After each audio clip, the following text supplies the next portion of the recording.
that document where they wrote down the rights, guaranteed us all, simply by existing. All right. Welcome back to the Watchman.fm Hardtail News. I got a special program for you tonight. A lot of you know DEMCAD from a previous radio network that we were on together.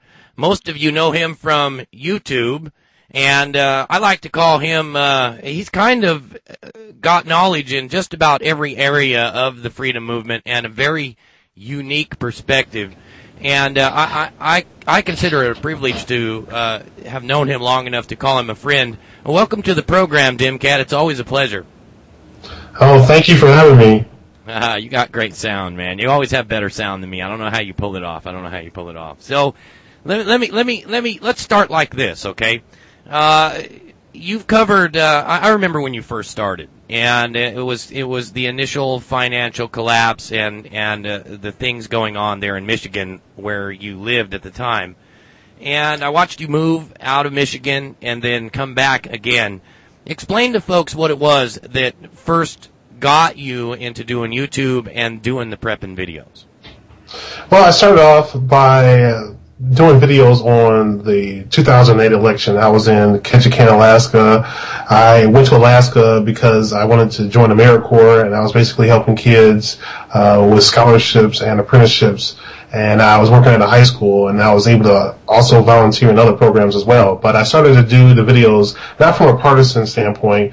I spent most of my life as a Republican, and I just pretty much covered it from pretty much a nonpartisan as much as I could basis. And as I watched the bailouts, as I watched McCain and Obama both support Bush's push for a bailout, I started to change my opinion on the Republican Party.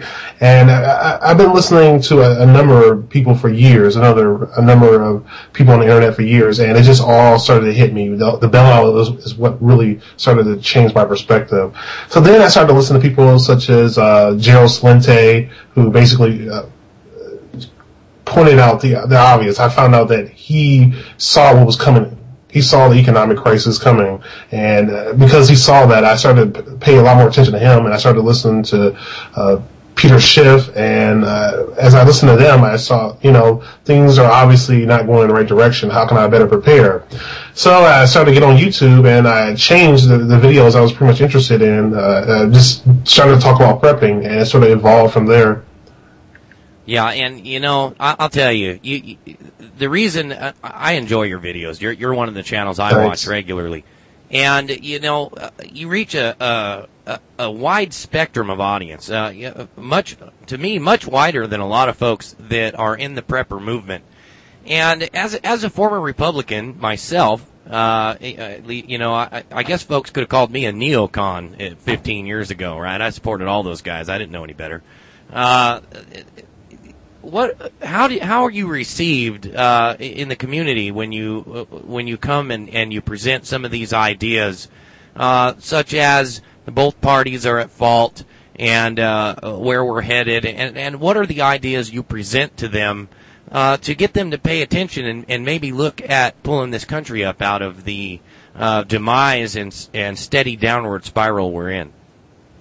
Well, it's quite fascinating when you look at both political parties, you look at the promises, you can see a lot of similarities in the fact that both political parties, they use different rhetoric, but they use the same type of rhetoric within their own party. For example, 2006, there were a lot of Democrats talking about issues such as a war, ending the war in Iraq. Even Obama was talking about this in 2007. He was talking about NAFTA when he was on the campaign trail. He was talking about the Patriot Act. It's quite fascinating, but of course when the Democrats came into power, they completely changed their tune. They put on a big show, and then they gave Bush all the funding he needed for his war. And when you actually look at the difference between their rhetoric and their actions, you see similarities between the parties.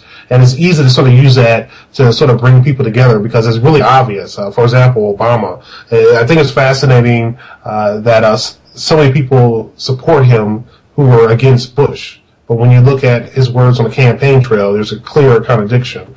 He contradicts himself all the time. He said that we had no place in another country's civil war. The president didn't have authorization through the Constitution to attack another country without authorization from Congress and without a sufficient reason. But of course, he went against his own comments on a campaign trail, and he attacked Libya without authorization for Congress. Not even a phony non-declaration of war authorization they usually go with.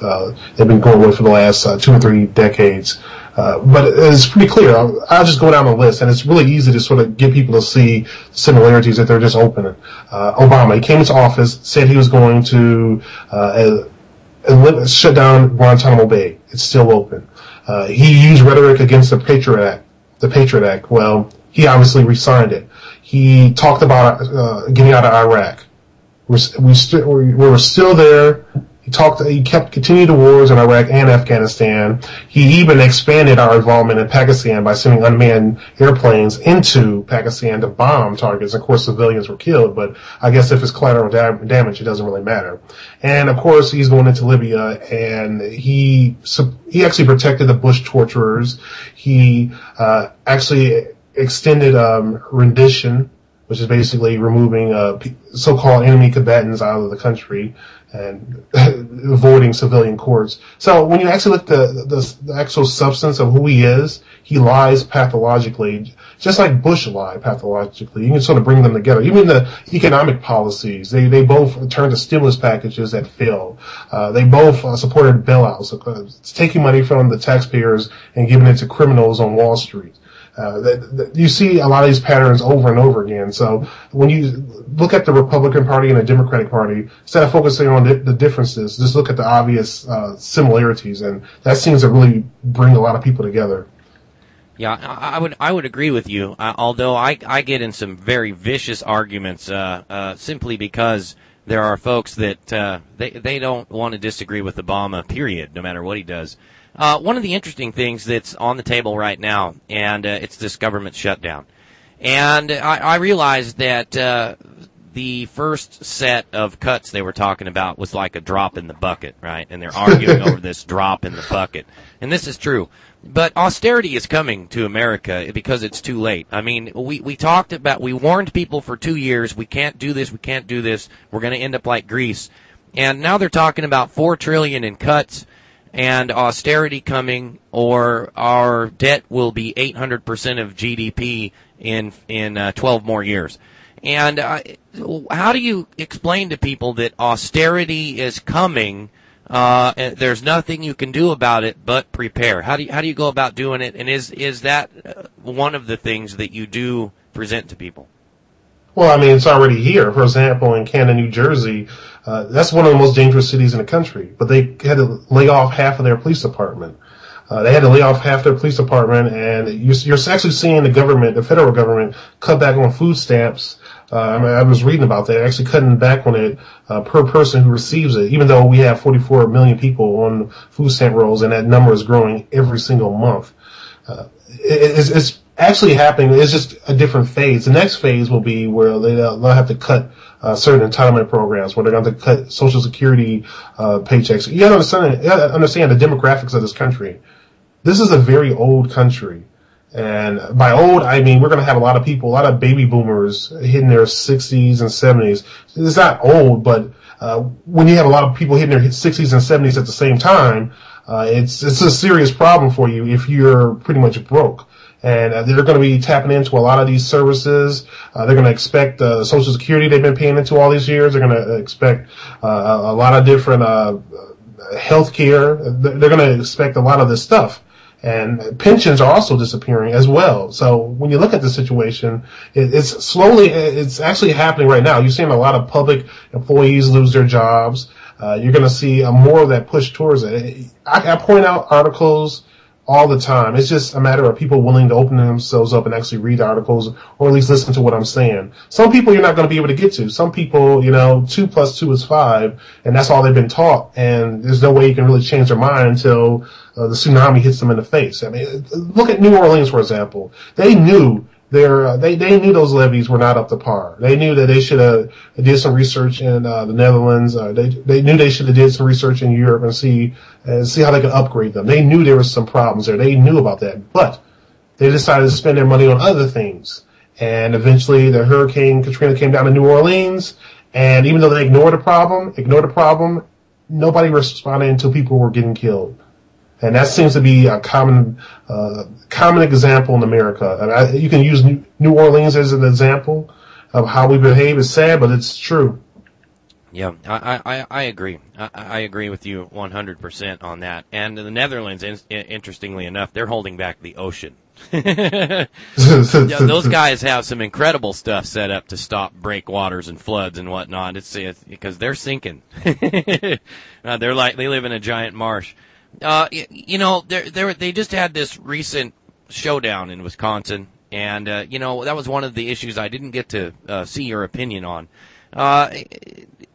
I found the different documents and whatnot that showed the head of the AFL-CIO is an avowed communist. They actually changed their rules where they could allow and put communists into positions. And while some folks say that it's not communism, it's socialism, it's globalism, they have thrown their weight behind the Soros-Obama agenda. And apparently the statement was they're going to be the boots on the ground for Obama during this next election season. And what is your opinion on that? And do you think that was the right decision in Wisconsin? I think they're going to have to make it everywhere, personally. And I didn't actually hear about this story, so this is the first time I'm really hearing about it. When I think about George Soros, I'm thinking about that the New Bretton Woods meeting. It's the only thing I heard from him so far. Well, he's the one that backed those protests. He's the one that sent Students for Democratic Society in to make it appear like there was massive protests when they stepped in on the collective bargaining things just for the government. The government employees wanted them to pay part of their insurance. And I think that's going to happen across the country when it comes to government and government employees. I think that some kind of cap and some kind of contribution is going to be asked from them, and they're going to turn it into, well, that's going to be their tea party, I think. Well, they can do that all they want. If there's no money in the bank, there's no money in the bank. Yeah, I agree. They can pull all the stunts they want. But the state governments, they're not the federal government. They don't have the ability to ask the Federal Reserve to produce more play money. I mean, currency.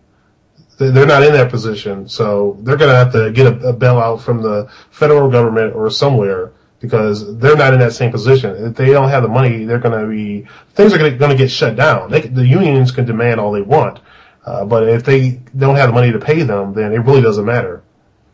And I have to roll into my first break very quickly. I gotta pay the sponsors. And folks, we're joined by DEMCAD. And I'll tell you what, if you just type DEMCAD into your Google browser, you're gonna find him because that's all that shows up. He's everywhere. So hang tight. We'll be right back right after these messages, folks. The worst sound in the world when you need it most. The misfire.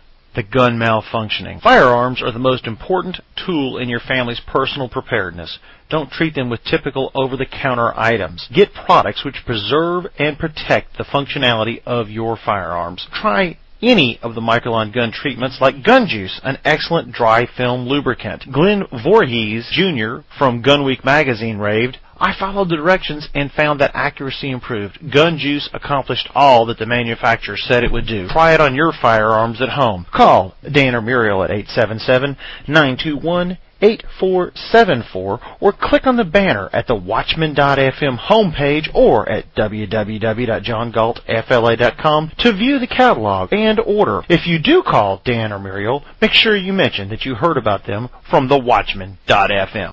Bloomberg, dollar declines for fifth week on prospects of more monetary easing by Fed. Reuters, Feds to push inflation as an economic fix. Talking about quantitative easing. All of these things devalue the fiat currency in your wallet. What will you do if it suddenly takes $50 to buy a loaf of bread?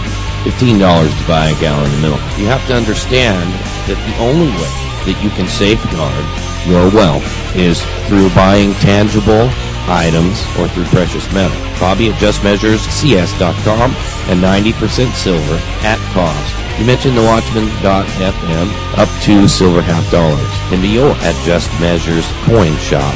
Bobby at JustMeasuresCS.com. That's 812-305-7091.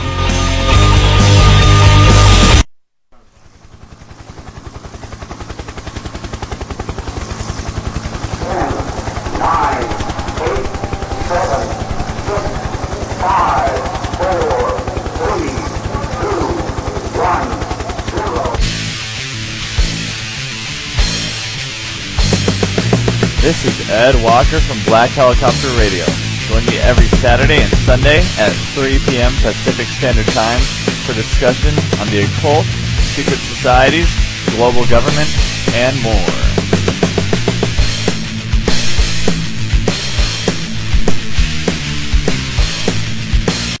Natural disasters, floods, or civil unrest. Food is our greatest dependency. How long can you and your family live on what you have in the cabinets? Did you know that you can build up food reserves for your family for as little as 91 cents a serving? What's more, you can try our gourmet quality free meals before you buy. You pay just the reasonable shipping and handling and no further obligation, but I have to warn you, our food is so delicious you won't want to store it, you'll want to eat it now. Look for and click on the 6 free meals banner at thewatchman.fm or simply go to familyreserves.com to claim your free samples. Get peace of mind and security for you and your family. Click on the 6 free meals banner or go to familyfoodreserves.com. That's 804-308-3228. eFoods Global Founding, a division of eFoods, familyfoodreserves.com.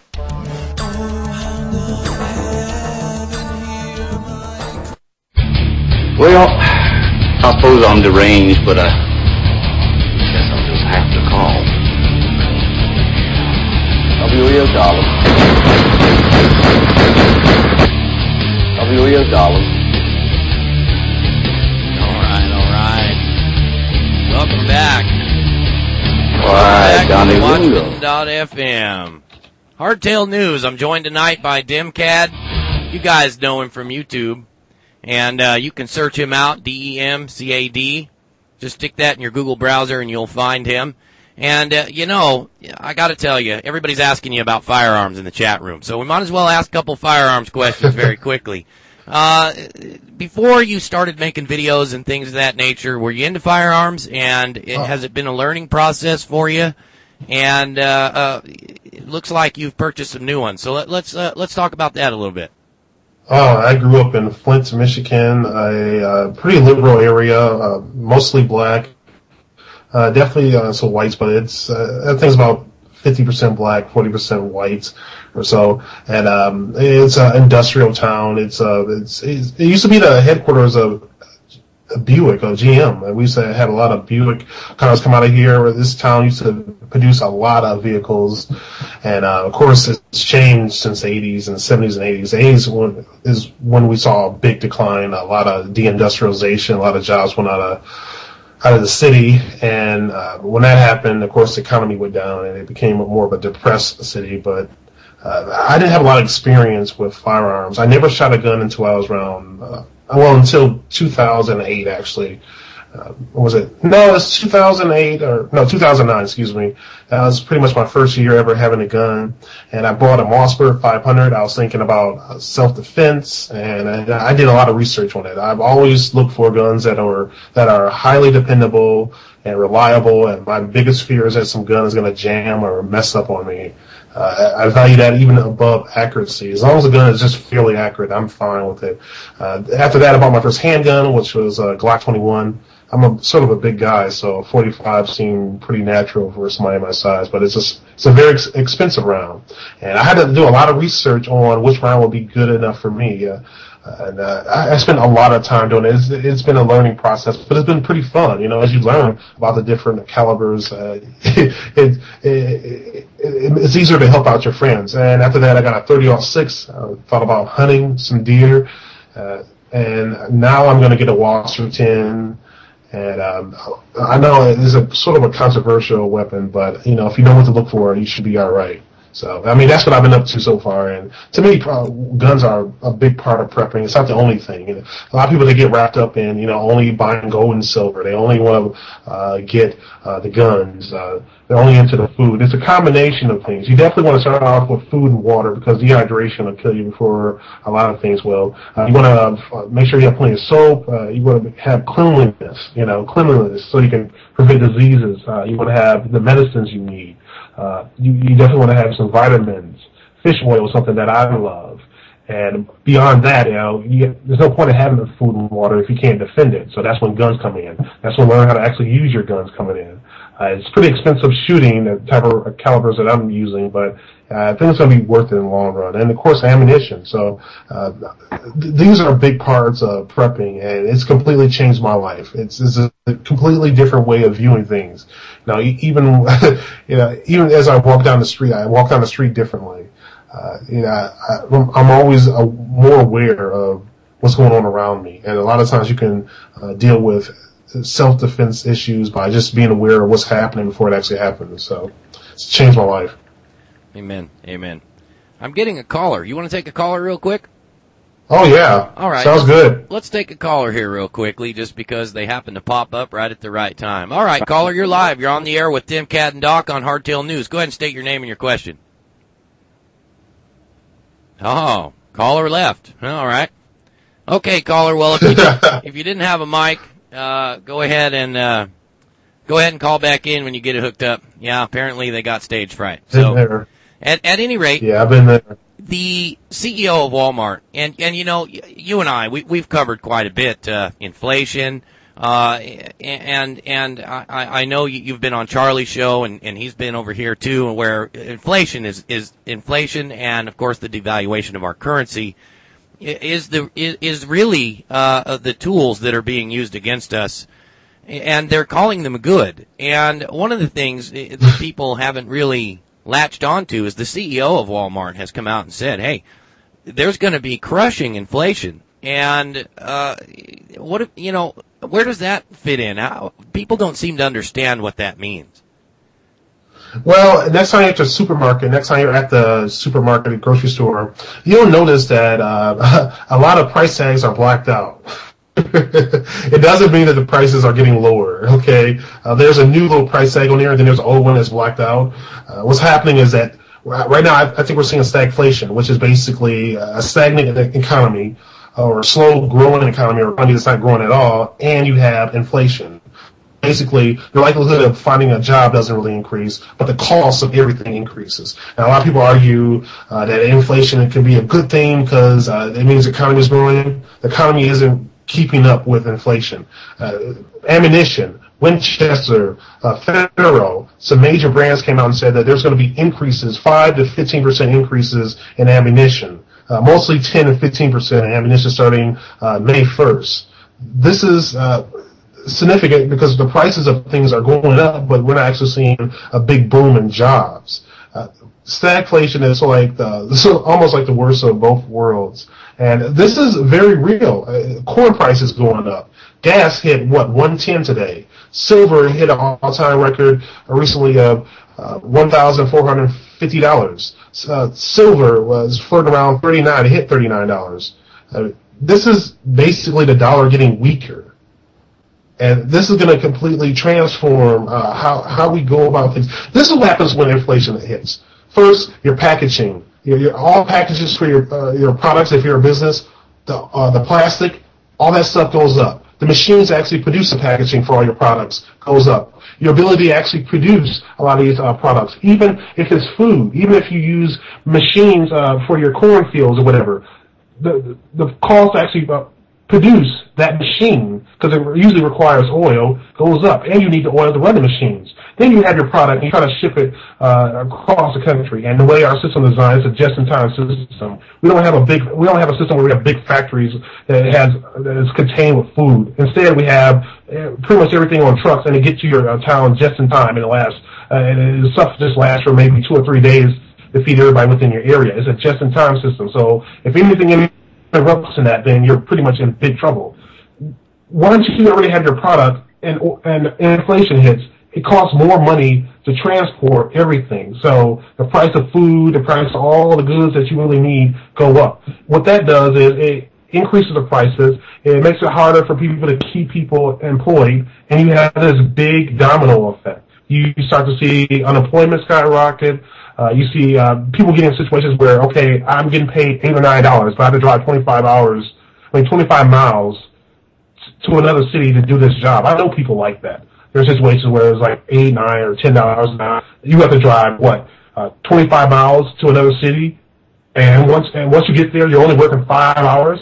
Now, if you're working 24 hours a week and you're working 3 8-hour shifts, then that might be worth it. 25 miles there, 25 miles back. You're still paying a lot of money for gas if it's flirting around $3.70 around here in Flint. Actually, some places it's around $3.90. It's just kind of extreme, the fluctuation. But anyway, a lot of people, they can barely afford to actually drive to work and back.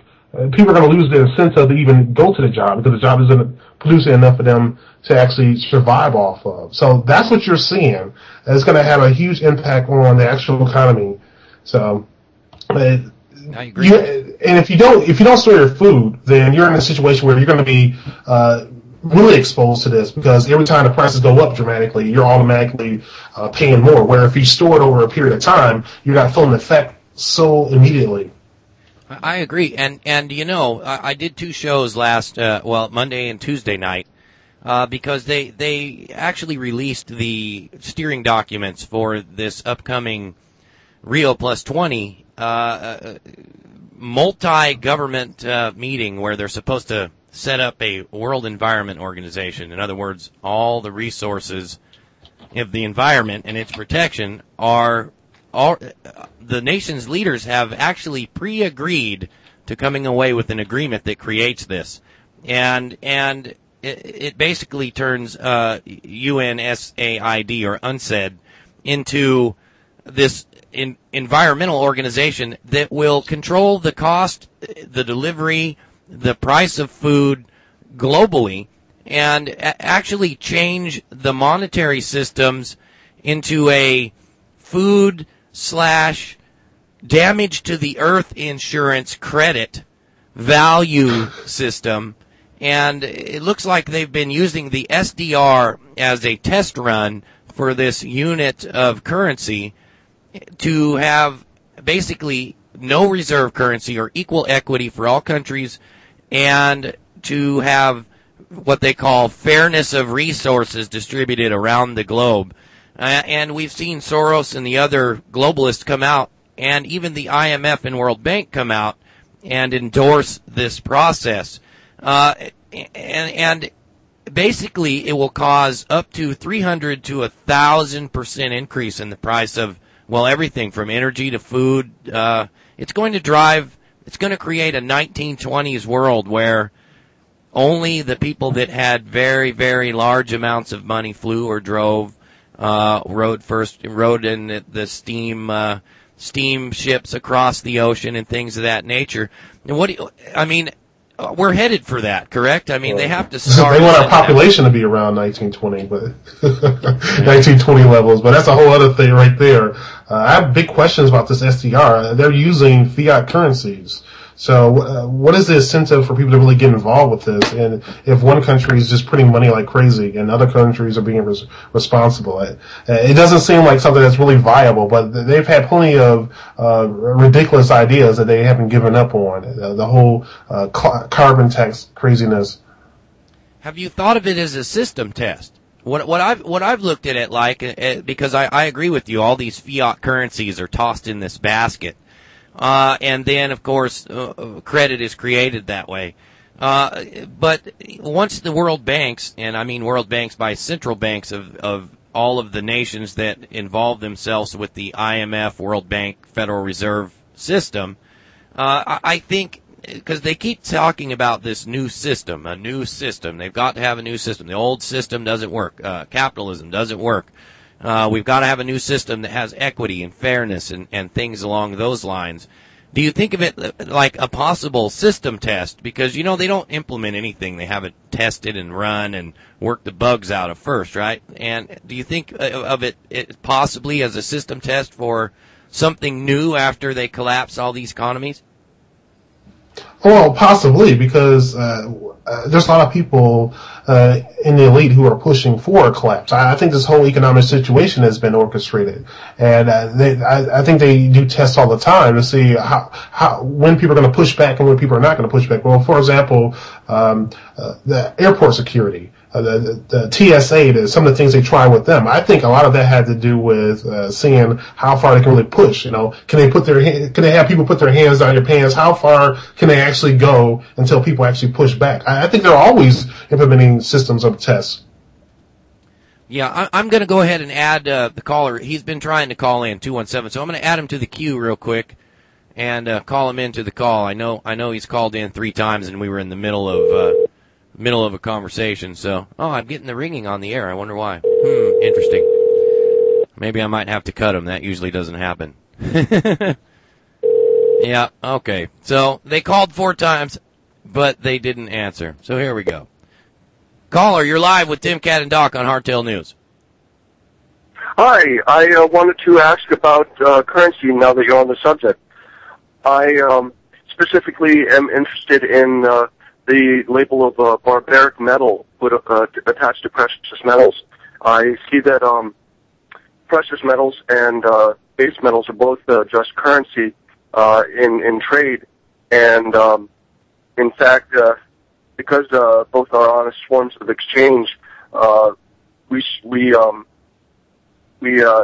the moral equivalence between the two, and if they decide not to use gold and silver as barter, like in the von Nothaus case, well, they may just get the latter. And ironically, if you look at pennies, they're actually the same composition as gilding metal, which is, as you know, the jacketing for full metal jacket bullets. And so if they demand legal tender, then they just might get that at the end of the barrel of the gun. You want to tackle that one, DEMCAD? I'll let you do that one. You know what? If they bring us to total collapse intentionally and bring us in a system that says that's about if they've taken the pieces out of the Communist Manifesto and present it to us as the answer, I would imagine that they'll be receiving currency in the exact fashion you were just talking about. Does that answer your question fair enough? Yes, thank you. But I mean, it's honest. It's equivalent. If you talk to an anarchist, hey, there's honesty in saying I'm going to come up and I'm going to shoot you and I'm going to take everything you got. Well, that's a danger. And I do have to go out to break here in about 30 seconds. So, caller, I'm going to say thank you for calling in. Call in anytime. Thank you. All right. And, there is a danger that there are groups out there that are training with firearms, and are training in tactics that don't have food stored, that when everything goes downhill, those guys might end up being the most dangerous folks you'll ever run across, because what are they going to do when they're hungry and they're trained? So, folks, I got to take us out to break very quickly. We're joined tonight by DEMCAD. We'll be right back in just about 5 minutes. You can just go ahead and rack it. Yeah. Rack it.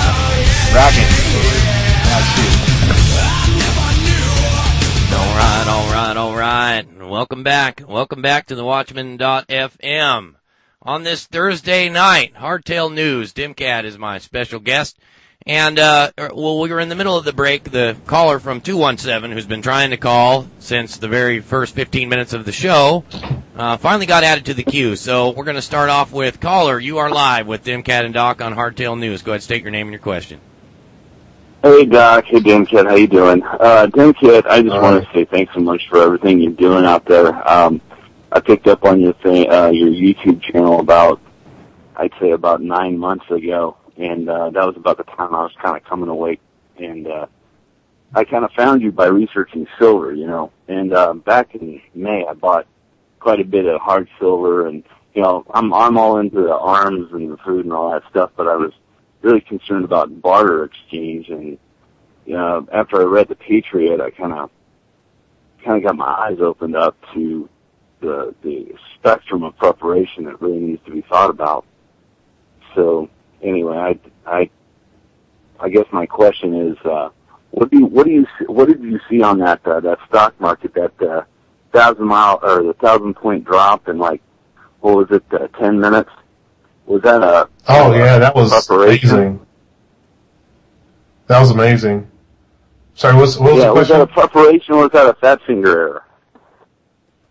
Well, they try to say that it was a fat finger error mistake, but I mean, if their system is that fragile that somebody could accidentally push a wrong button and the whole market drops 1,000 points, I guess the whole market isn't something that's very stable. I don't believe that was a mistake at all. I think that somebody sold at just the right time, and some actions were taken to recover. I think there were some entities that pump some money into the system. That's pretty much my best explanation for that. Your voice sort of reminds me of the Daily Conspiracy on YouTube. Yeah, and I've only got a few minutes left with DEMCAD. I'm sorry I don't have more time to give you. Hey, thanks, guys. That's okay. Yep. Talk to you later. All right. Call in anytime, man. Bye-bye. All right. So, my friend, we're winding down, and I haven't covered half the stuff I want to ask you about, man. When we're talking about, in fact, the fat finger, let me comment on that, right? To me, I think that was the stock market heading for its ultimate crash, and they weren't ready yet, and they came in, turned it off, and saved it. That's my personal opinion. I think I said that in open video, and because that's how fragile our stock market is. Remember, Greece went into collapse when they reached 125% debt to GDP ratio, and we are already there. We're already at that point, and in fact, it's my understanding we're even higher than that because they haven't added in Social Security or the cost of the war. So we're on how do I put it? We're an elephant walking across a thin little saran wrap bridge, with one little stick holding it up. I mean, that's really how fragile the economy is. Wouldn't you agree? Oh, absolutely. And they tried their best to prop it up. They tried stimulus packages. They tried bailing out certain corporations. Although a lot of that had to do with just helping out the people who bought them off. But anyway, they've also tried pumping the money into the system. We saw quantitative easing with the $600 billion, or at least that was the official number.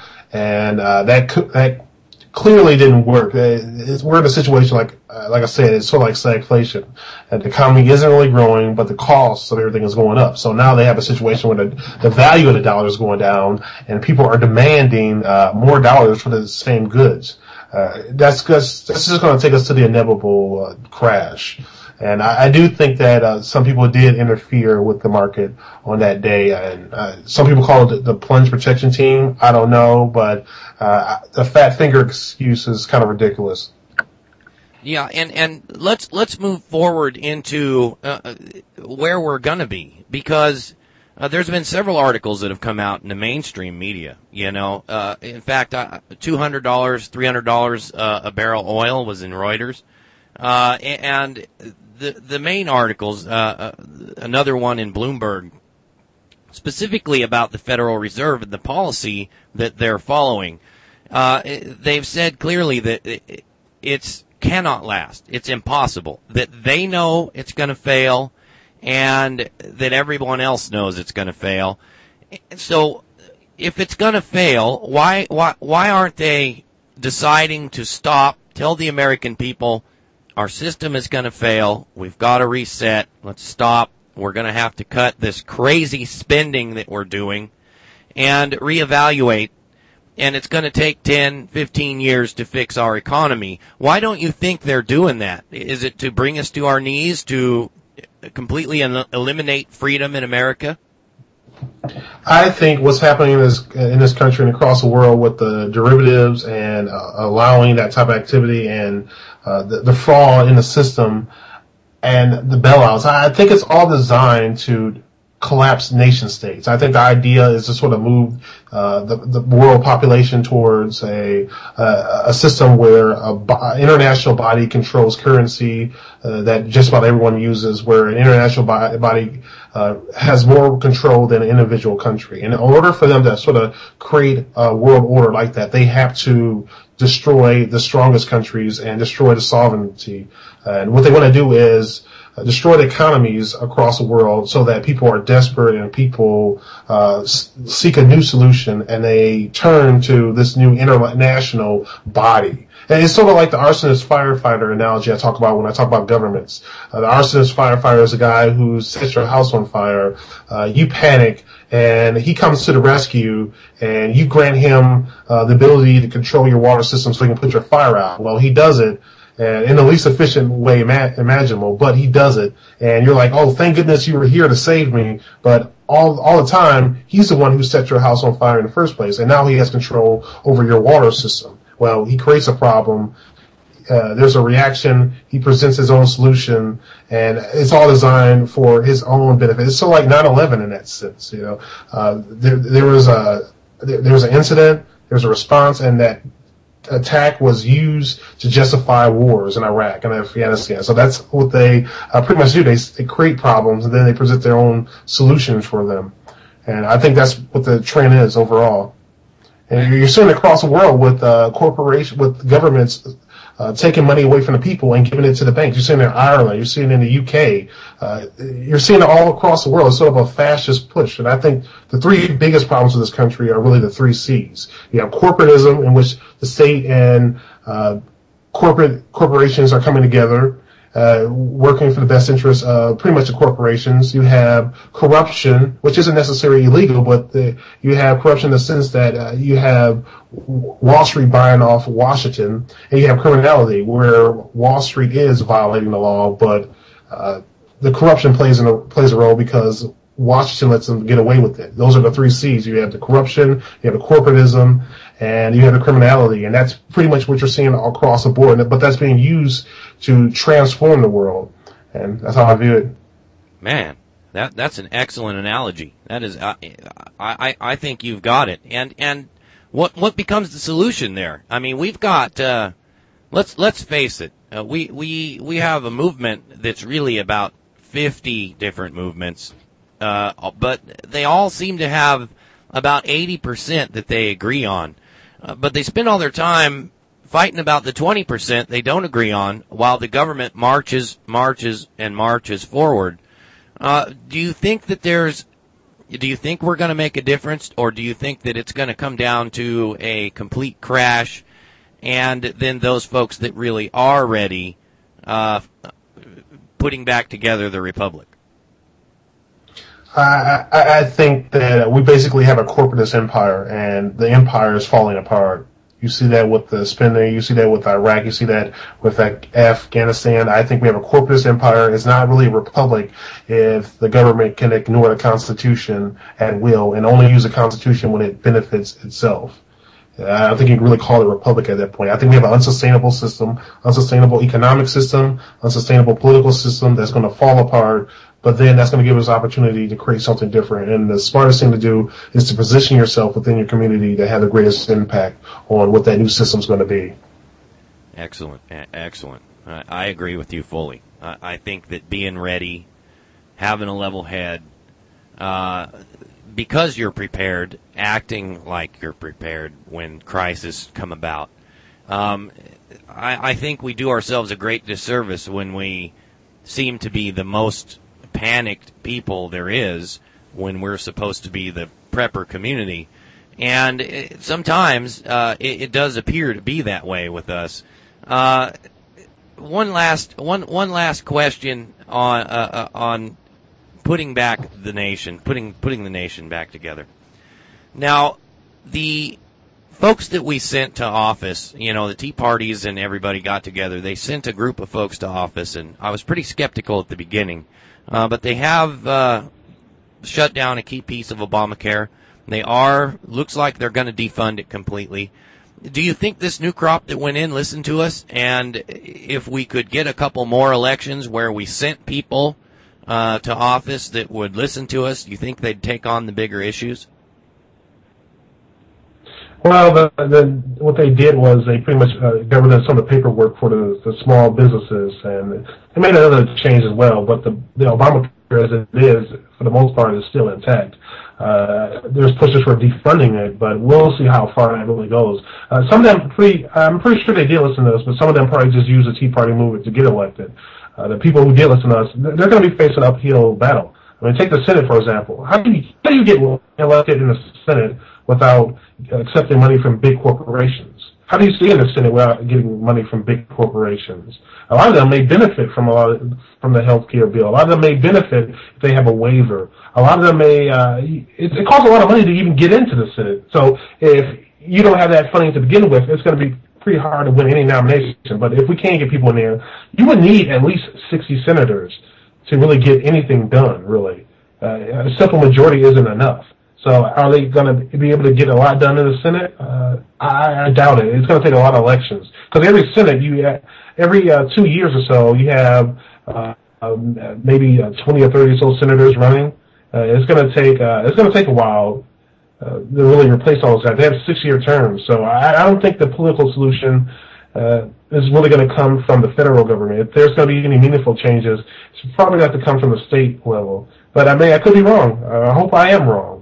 Yeah, you're one of the few guys on the internet that actually comes out and says, "Hey, these are some of the things that trends that I predicted that didn't happen." That's pretty. Oh yeah. I think that's pretty I'm glad cool.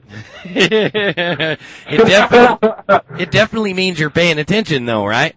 And yeah, I dig that. So we got about 4 minutes to go. Actually closer to 5. So I do have time for one more question, and that is if you're trying to wake up folks that believe that the government is their safety net, that believe that it's the government's job to provide for them, what is the one thing that you would tell them that would get their attention, and why? Oh man, that's a tough one. If you're not paying attention by now, I mean, unless you have a lot of money, it's going to be hard to really prepare in time. I don't know when we're going to deal with this crisis, the next phase of it, but well, in short, I think Hurricane Katrina in New Orleans is a pretty good example of what happens when you say the government's going to come in on a big shiny horse or whatever. That's a pretty good example. If that doesn't wake people up, then I don't know what will. I would agree with you. I would agree with you. And lastly, I see you out actually using your gear, your backpacks. You're out firing your weapons. Talk to folks about this idea that if you've got it, but somehow you're just going to be able to throw your backpack on and bug out without ever having worn it before. Well, some of my ideas were terrible. And that's a good thing about actually trying them out. For example, I thought it would be a good idea to use rope to tie my backpack to tie my tent and my sleeping bag to my backpack. But in a real situation, how long is it going to take me to get the rope off? About 10 minutes, and another 10 minutes to get back on. So then I switched over to bungees. It's best to try that out now and figure out what you can't do, and figure out what you can carry, and figure out what ideas are terrible, because I've had plenty of bad ideas. And I've learned that, it might not be such a bad idea to upgrade to a better lighter. The cheap stuff might not be the greatest idea. Find out what works and what doesn't work. Amen, amen. So we got about 2 minutes left together. I want folks to know exactly where to find you. I know you've got several sites that you do shows and things on and videos, so go ahead and give all those out, and most definitely we'll be calling you back again, man. You're always a fantastic guy to talk to. Well, I'm always glad to come. You guys can find me on YouTube, youtube.com/DEMCAD, DEMCAD. You can just type in a search for DEMCAD, as Doc said, and you'll find the DEMCAD.blogspot.com. That's my written blog. I only write something when I really have something to say. But yeah, YouTube, and I also have DEMCAD too, but you can just find me on DEMCAD, and I talk about politics, current events, the economy, prepping, social issues, whatever is on my mind. So I hope you guys, at least listen to the preparation part. Food, water, the medicine you need, guns, learn how to use it, and ammunition at the very least. Because ultimately, the future really does belong to those who prepare for it today. All right, my friend. Thank you for joining us.